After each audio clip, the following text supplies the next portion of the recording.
Lobster farming is a high-value industry, especially popular in coastal areas. Lobsters are a valuable seafood species that require meticulous care, from broodstock selection to maintaining the right farming environment.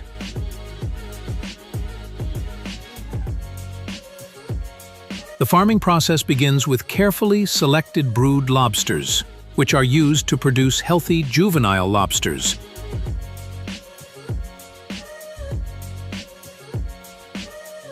After hatching, these juveniles are raised in a controlled environment, usually in oxygen-supplemented tanks, to ensure a high level of dissolved oxygen, promoting healthy growth and improving survival rates.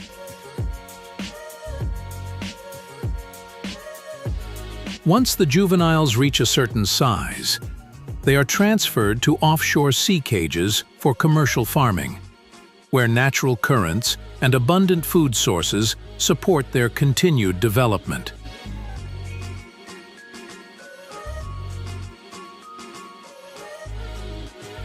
The culture cages typically measure between 1.5 to 2 meters on each side. They are made from wooden frames or HDPE pipes, covered with mesh netting and anchored with a system of weights and floating buoys for easy observation and management. Each cage can hold between 50 to 100 lobsters, depending on their growth stage.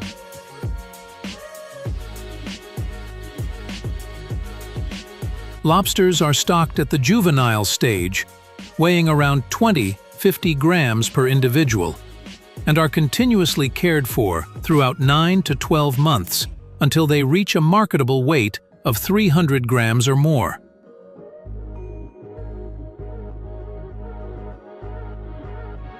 A professional diver wears goggles and carries a special mesh basket before diving to the seabed where the lobster cages are located. Each lobster, with its large claws and thick shell, is gently placed into the basket to avoid breaking the claws or causing scratches.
Once the basket is full, the diver surfaces, where a waiting boat is ready to haul the basket of lobsters on board.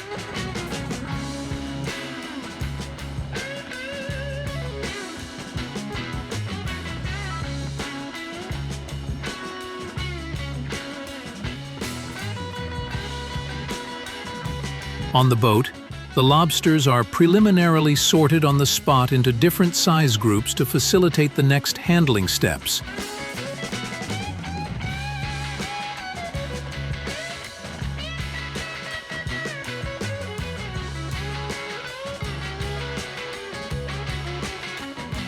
When the boat reaches shore, each basket is emptied into large tubs, and the farmers manually pick out each lobster for more precise sorting.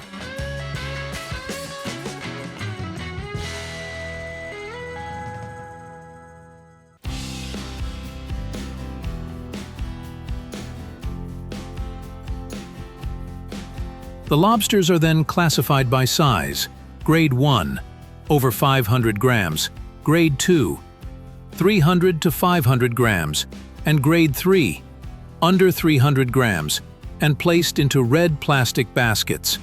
a commonly used container in the seafood industry.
Each basket is carefully weighed to record the total yield, usually ranging from 10 to 15 kilograms, depending on the order requirements.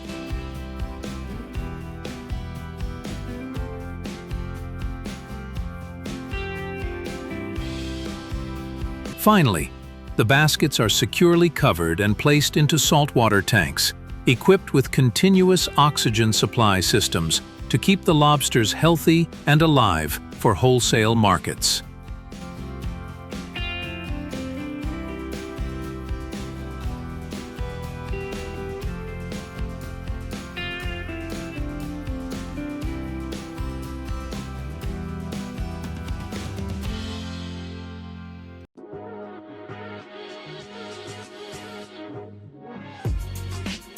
Elk, also known as wapiti, is one of the largest species of deer in the world, second only to the moose in size.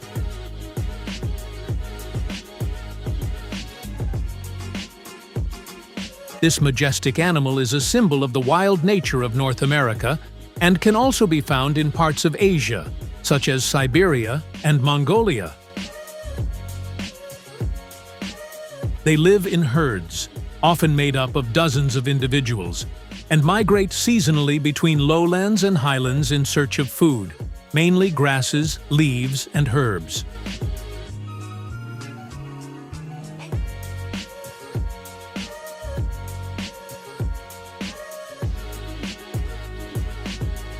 One of the most striking features of elk is the large, long, and intricately branched antlers found on males.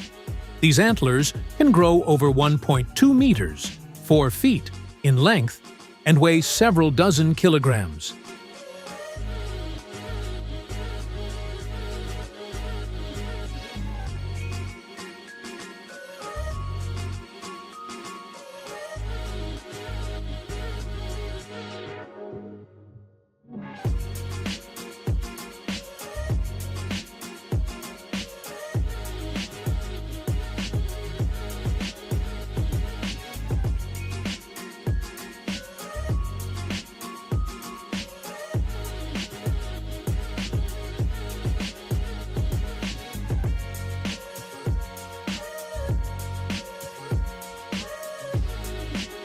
They shed and regrow them every year, typically losing them in winter.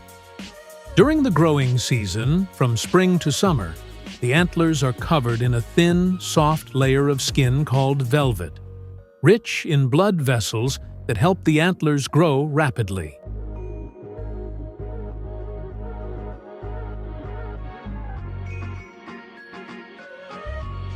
In modern farming systems, elk are typically raised in semi-wild conditions, large, fenced enclosures that provide safety, while still allowing the animals to move freely, graze naturally, and behave according to their instincts. As herd animals, elk have a clear social hierarchy, organized by gender and dominance. For this reason, Farms often divide grazing areas into separate zones for males, females, and calves.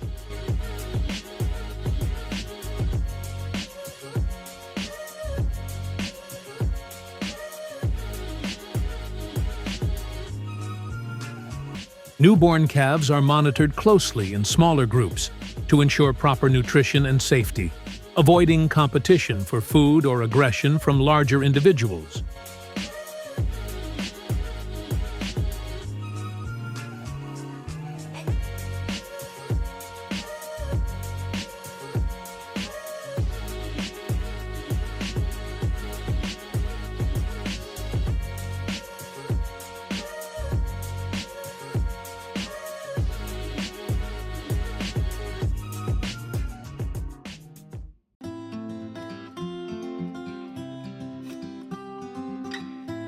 Once they reach a certain age and body condition, they are introduced into the adult herd and begin adapting to communal living.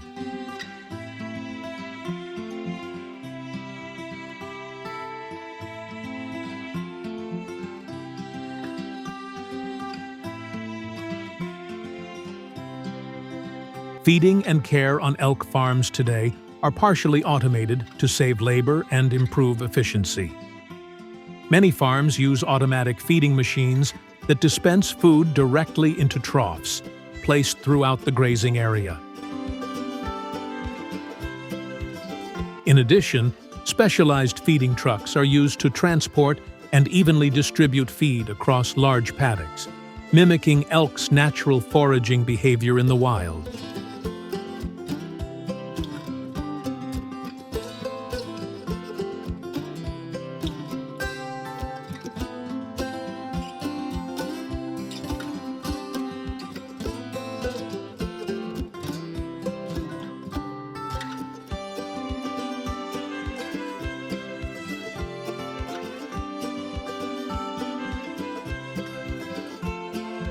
The diet is scientifically balanced, with hay and grains such as barley and cracked corn serving as staple components, providing essential energy for growth and maintenance.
Moreover, fresh fruits like apples, carrots, and watermelons are added to the diet, not only for their vitamin content, but also to stimulate appetite and improve digestion, especially during demanding periods.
Out of the morning mist, a towering figure emerges.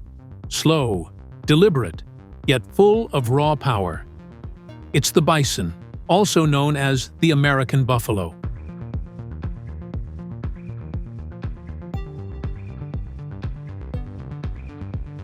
With its sweeping, curved horns, thick, shaggy mane, and calm, ancient eyes that seem to have witnessed 1,000 winters, the bison stands not only as a symbol of the wild, but as a living testament to resilience in the harshest of environments.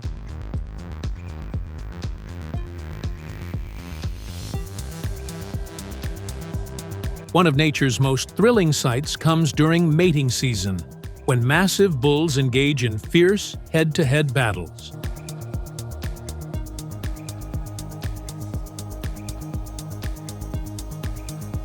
An adult bison can stand up to 1.8 meters tall at the shoulder, measure about 3 to 3.5 meters in length, and typically weigh between 800 and 1,000 kilograms. Some large males can even reach up to 1,200 kilograms.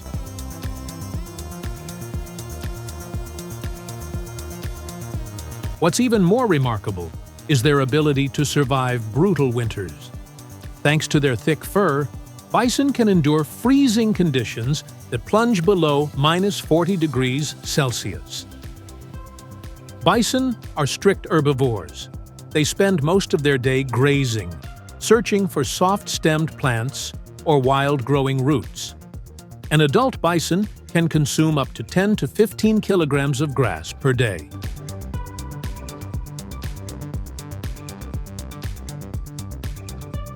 After mating, the female bison carries her calf for about 270 to 285 days, roughly 9 months. She typically gives birth to just one calf per year, with twins being extremely rare.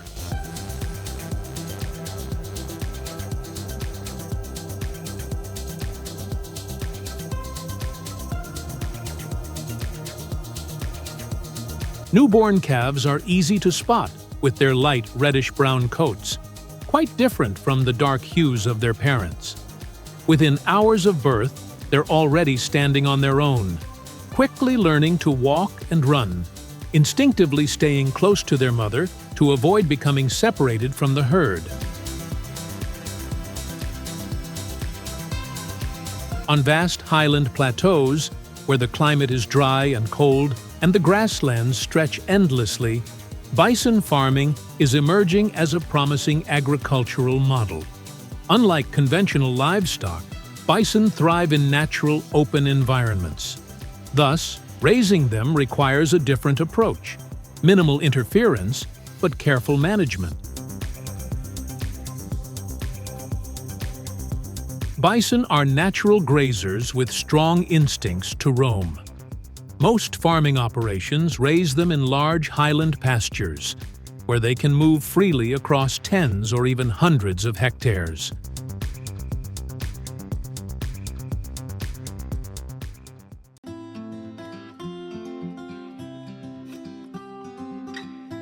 By late afternoon, as the sun casts long shadows across the prairie, the herder prepares for one of the most important tasks of the day: rounding up the bison herd and guiding them back to the corral.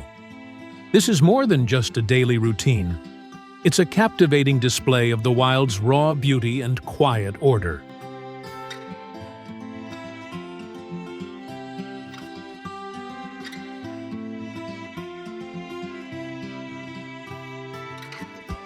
With a herding stick or signal flag in hand, the herder begins giving cues to the herding dogs, professionally trained companions that silently fan out to both sides of the scattered bison across the open grassland.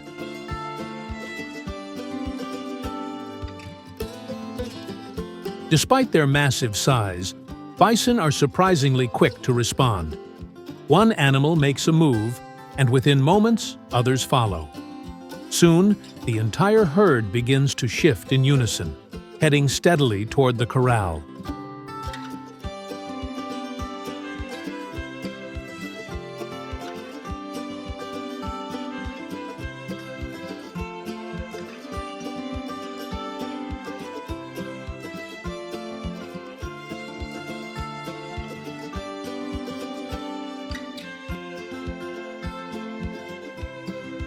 the herder must skillfully maintain the pace of the group, preventing them from scattering or crowding at the gate.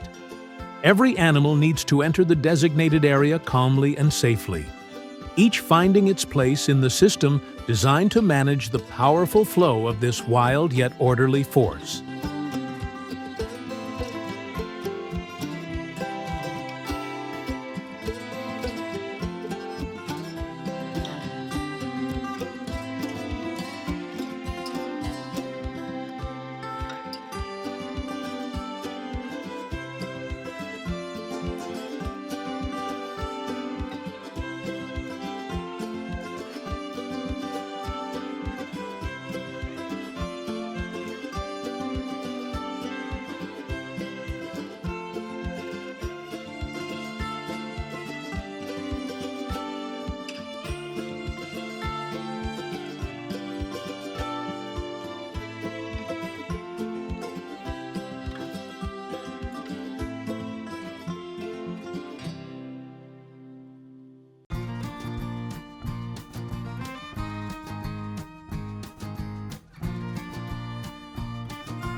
Though they roam freely, every bison is individually tagged, either with ear tags or subdermal chips. Their data, including birth date, weight, breeding status, and vaccination schedule, is logged into a tracking system for ongoing health monitoring. Regular veterinary checkups and quarantines are a must. Despite their robust immune systems, bison can still be vulnerable to diseases like foot and mouth or internal parasites, if not properly monitored. Trained vets visit the farm on schedule to assess each animal and administer vaccines as needed.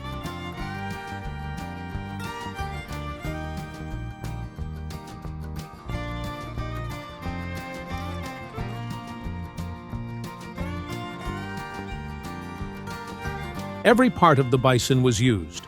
Horns became cups, spoons, and arrowheads. Bones turned into tools like knives and shovels. Fat was made into soap and candles. Hair into rope and pillows. Stomach and bladder held water and medicine. Hides were used for clothing, shelter, and gear. Meat was preserved for food. Even manure served as fuel. Nothing was wasted. The process of raising egg-laying chickens in a free-range system is far more than just collecting eggs each day. It begins with a careful chain of steps, from selecting the right breeds and caring for the hens, to collecting and incubating the eggs, and finally, witnessing the birth of healthy chicks.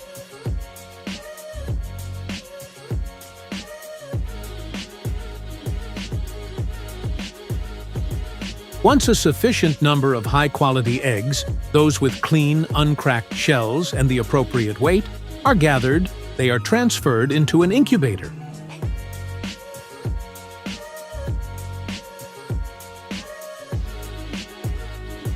These eggs are placed into trays precisely by an automatic machine, with the larger end facing up, allowing the embryo to develop properly.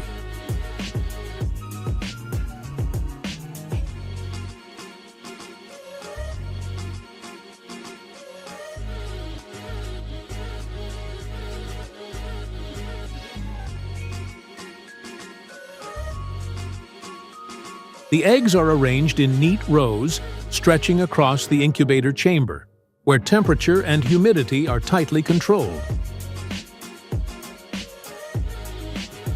During the first 18 days, the eggs are turned regularly to ensure even development of the embryos. On the 18th day, they are moved to a hatching chamber, where they remain still, waiting for the moment of birth.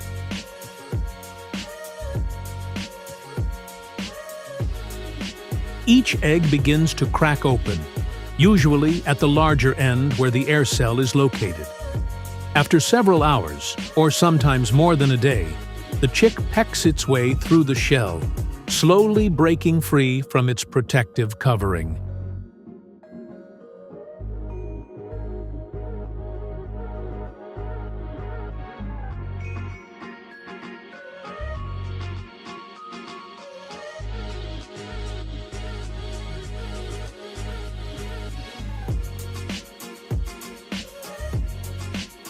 From what once appeared to be a lifeless egg, after nearly 21 days in the incubator, a baby chick is born, healthy, clean, and ready to enter the world.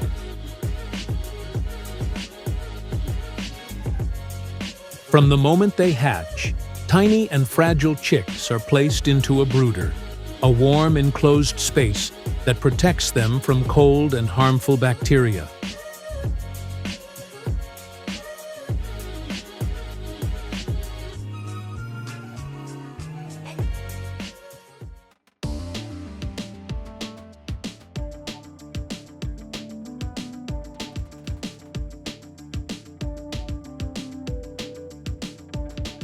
As the chicks grow older, they are moved into the main poultry house, a larger, more spacious area designed for optimal living conditions.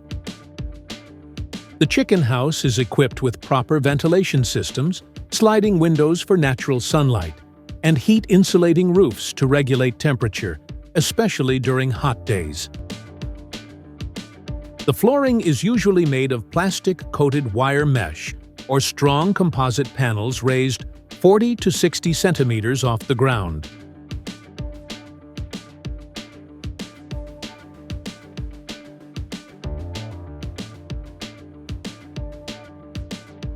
This design prevents direct contact with waste, keeping the chicken's feet dry and reducing the risk of disease. Beneath the floor, conveyor belts or trays collect droppings to keep the space clean.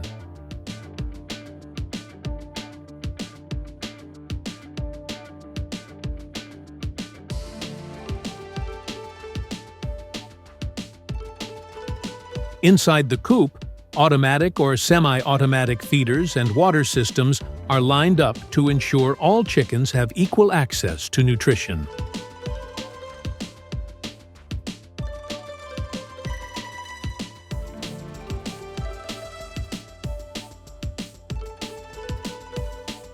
By the time the chickens are 4 to 6 weeks old, they are allowed to roam outdoors daily.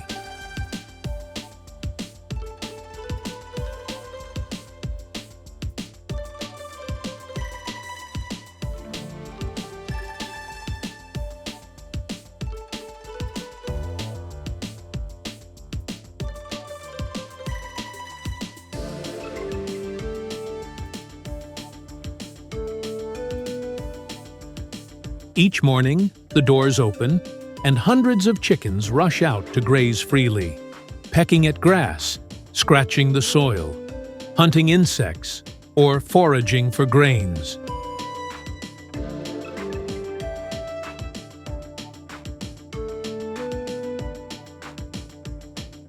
This free-range system encourages movement, builds stronger immunity, reduces stress, and leads to tastier meat and higher quality eggs.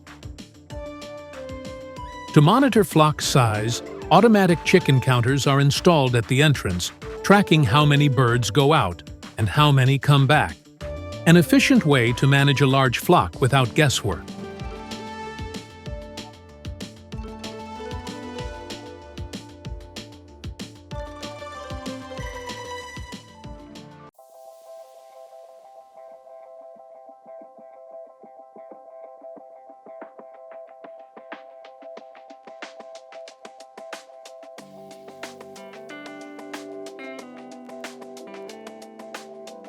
In large-scale operations, chicken droppings accumulate rapidly.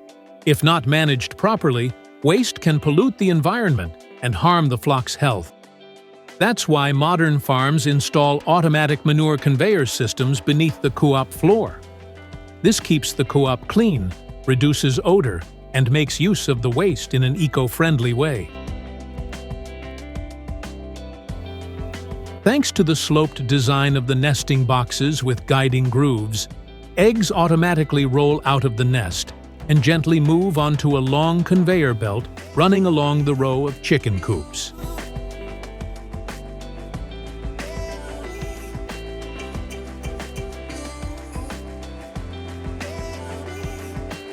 And then they are transferred to the quality inspection area. Here, A candling system shines light through each egg to detect defects. Only eggs that meet quality standards continue to the next stage, while defective ones are removed to avoid compromising the entire batch. There, an automatic egg-picking machine operates continuously, delicately lifting each egg from the belt and placing it into standard egg trays, minimizing impact and preventing cracks or breakage. Depending on the intended use, the inspected eggs may be graded and packaged for market distribution or sent to the automatic egg-breaking section.